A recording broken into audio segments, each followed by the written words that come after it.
ఇంగ్లాండ్తో మూడో టెస్ట్లో team India head coach Gautam Gambhir చేసిన ప్రయోగం వికటించింది. Spin allrounder Washington Sundar batting ఆర్డర్ను ప్రమోట్ చేస్తూ గంభీర్ తీసుకున్న నిర్ణయం టీమిండియా కొంపముంచింది. అయితే 193 పరుగుల లక్ష్య ఛేదనలో టీమిండియా 170 పరుగులకు ఆల్అౌట్ అయిపోయి 22 పరుగుల తేడాతో ఓటమి పాలైంది. రవీంద్ర జడేజా ఒంటరి పోరాటం మాత్రమే ఈ మ్యాచ్ కి హైలైట్ గా నిలిచింది. 181 బంతులు ఆడిన అతను ఒక 4 ఫోర్స్ ఒక 6 తో 61 పరుగులు చేసి నాట్అవుట్ గా నిలిచినప్పటికీ కనీసం ఒక్కరంటే ఒక్కరు కూడా జడేజాకు సపోర్ట్ చేయలేకపోయారు. అజయ్ హాఫ్ సెంచరీతో ఆఖరి వరకు పోరాటం చేసినా కూడా అది వృధా అయింది.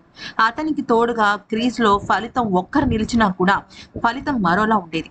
అయితే ఇదంతా గౌతమ్ గంభీర్ చేసిన తప్పు వల్లనేనా?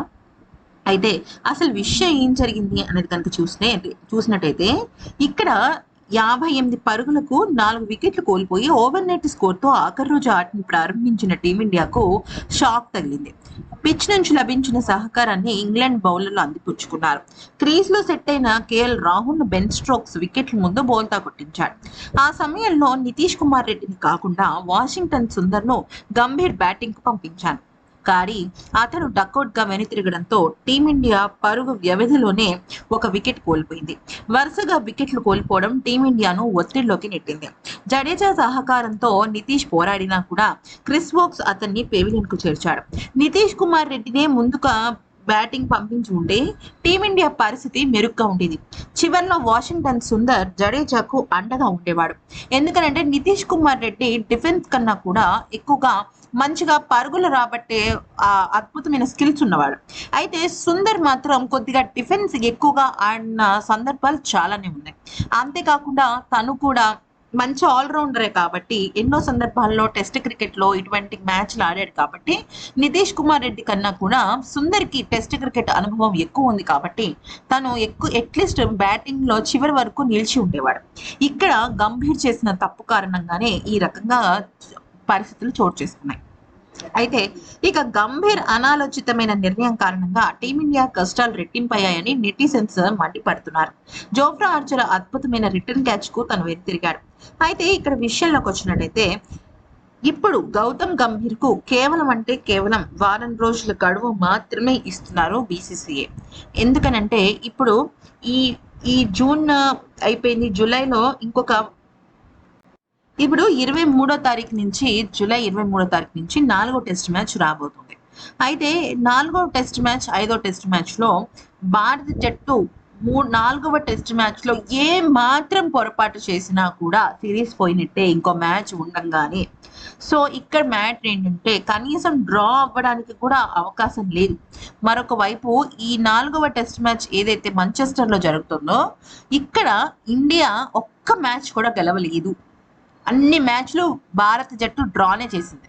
ఇంగ్లాండ్ జట్టు మాత్రం 4 మ్యాచ్లు గెలిచింది. అంటే ఇప్పుడు మ్యాచ్ ఊహించని మలుపు తిరగబోతోంది. ఈ క్రమంలో గౌతమ్ గంభీర్ ముందు ఏకంగా 4 సవాళ్లు ఉన్నాయి.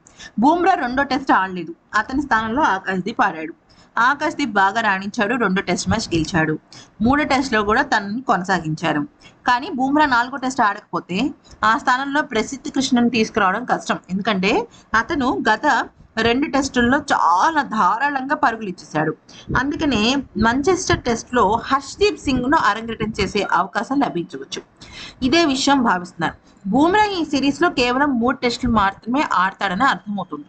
అందులో 2 టెస్టులు ఇప్పటికే ఆడేశాడు కాబట్టి ఇది గౌతమ్ గంభీర్ పెద్ద సవాల్. అంటే 4వ టెస్ట్ ఆడించాలా 5వ టెస్ట్ ఆడించాలా అని. మ్యాటర్ ఏంటంటే ఇక్కడ ఇంకొక ముఖ్యమైన విషయం, ఇక్కడ గ్యాప్ అనేది చాలా ఎక్కువ ఉంది ఈ మొదటి టెస్ట్ కిను 3వ టెస్ట్ కి 4వ టెస్ట్ కి. అలాంటప్పుడు మ్యాచ్లో 4వ మ్యాచ్ గనక బూమ్రా ఆడించినట్టయితే ఖచ్చితంగా ఇప్పుడు 5వ టెస్ట్ మ్యాచ్ ఫలితం అనేది పోస్ట్ పోన్ అవుతుంది. అంటే 4వ టెస్ట్ మ్యాచ్ గెలిస్తేనే కదా 5వ టెస్ట్ మ్యాచ్ ఫలితం పోస్ట్ పోన్ అయ్యేది. సో 4th టెస్ట్ మ్యాచ్ లో బూమ్రాను ఆడించాలి. ఒకవేళ ఆడించకపోతే మళ్ళీ విమర్శలు వస్తాయి. రిషబ్ పంత్ గాయం ఏమైంది అది తెలియదు. శుభ్మన్ గిల్ అయితే ప్రకటన చేశాడు రిషబ్ పంత్ గాయం ఏం లేదు, చిన్న గాయమే, తను వచ్చేస్తాడు అని. కానీ తను అనవసరమైన షాట్స్ ఆడి వికెట్ కోల్పోతున్నాడు. ఎవరి కోసమో త్యాగాలు చేసి రన్అట్ చేసేసుకుంటున్నాడు. ఇలాగా ఒకళ్ళ ఇండివిజువల్ సెంచరీ గురించి కాదు కదా మ్యాచ్ ఆడేది జట్టు గెలవడం కోసం. సో ఈ క్రమంలో రిషబ్ పంత్ దూకుడుగా కాకుండా ఇంటెలిజెంట్ గా గేమ్ ఆడాలి అనేది మ్యాటర్.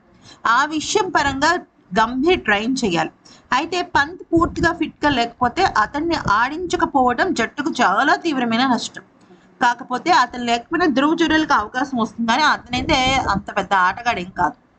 సరే, ఇక గౌతమ్ గంభీర్కి మరొక పెద్ద తలనొప్పి ఏంటంటే కరుణ్ నాయర్. గత 3 టెస్టుల్లో అతను అస్సలు సరిగ్గా ఆడటం లేదు. ముఖ్యమైన సమయాల్లో వికెట్ కోల్పోవడం వల్ల సోషల్ మీడియాలో అతనిపై తీవ్ర విమర్శలు వస్తున్నాయి.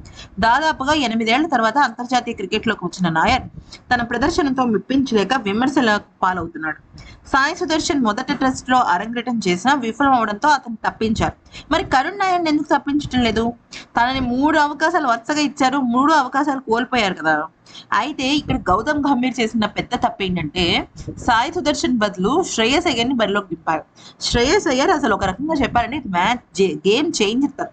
ఎందుకంటే ఒకవేళ కనుక జట్టుకి భారీ స్కోర్ కావాలంటే తన క్రీజ్ లో పాతుకుపోతాడు. లేదు, చివరిలో ఒక మ్యాచ్ ని ఫినిష్ చేయాలన్నా శ్రేయస్ అయ్యర్ చేసేస్తాడు. అసలు తను ఒక మల్టీ టాలెంటెడ్. తనని తెలుసుకోకుండా చాలా పెద్ద తప్పు చేసి మూల్యం చెల్లించుకుంటున్నాడు. అయితే వరుసగా విఫలమవుతున్న కరుణ్ నాయర్ ని తను ఎందుకు అలా ఇస్తున్నాడో అర్థం కావట్లేదు. కొన్ని ప్రాక్టీస్ సెషన్స్ లో ఏమైనా గొప్పగా ఆడుతున్నాడు అంటే ఇదే గేమ్ ఆడుతున్నాడు, ఇదే పరుగులు వస్తున్నాయి. 40, 30, 50 కూడా రాలే. ఒక్క హాఫ్ సెంచరీ కూడా నమోదు కాలేదు కరుణ్ నాయర్. కనీసం కొన్ని డిఫెన్స్ ఆడుతున్నాడా వికెట్ కోల్పోకుండా అంటే అది లేదు. సో ఇప్పుడు మ్యాటర్ ఏంటంటే ఇది ఒక పెద్ద సవాల్ గౌతమ్ గంభీర్కి. దానికి తోడు సాయి సుదర్శన్ ఫామ్ ఎలా ఉందో తెలియదు. ఒకవేళ కనుక నా కరుణ్ నాయర్ని తప్పించి సాయి సుదర్శన్ రంగంలోకి దింపుదామంటే తన గురించి తెలియదు. సో గౌతమ్ గంభీర్ ఏంటంటే ఇప్పుడు ఉన్న ఆప్షన్స్ లోనే తను వెతుక్కోవాలి.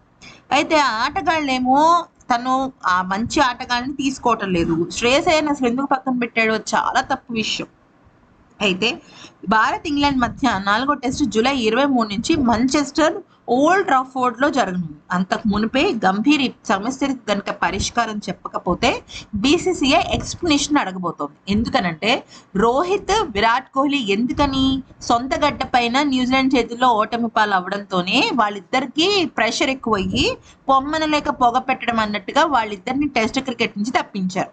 కొత్త వాళ్ళతో కొత్త సైకిల్ ని కొత్తగా స్టార్ట్ చేస్తాను అంటూ గౌతమ్ గంభీర్ ఛాలెంజ్ చేశాడు. పాత వాళ్ళు పక్కకి వెళ్ళిపోవాలి అంటూ వాళ్ళపై ఒత్తిడి తీసుకొచ్చాడు. అలాంటప్పుడు మరి కొత్త వాళ్ళని అంతకన్నా గొప్పగా ట్రైన్ చేయాలి కదా, అది జరగటం లేదు. అలాంటప్పుడు ఖచ్చితంగా గౌతమ్ గంభీర్ ని ఎక్స్ప్లెనేషన్ అడగపోతోంది బీసీసీఐ. ఎందుకంటే చాలా పవర్స్ తీసుకున్నాడు గౌతమ్ గంభీర్.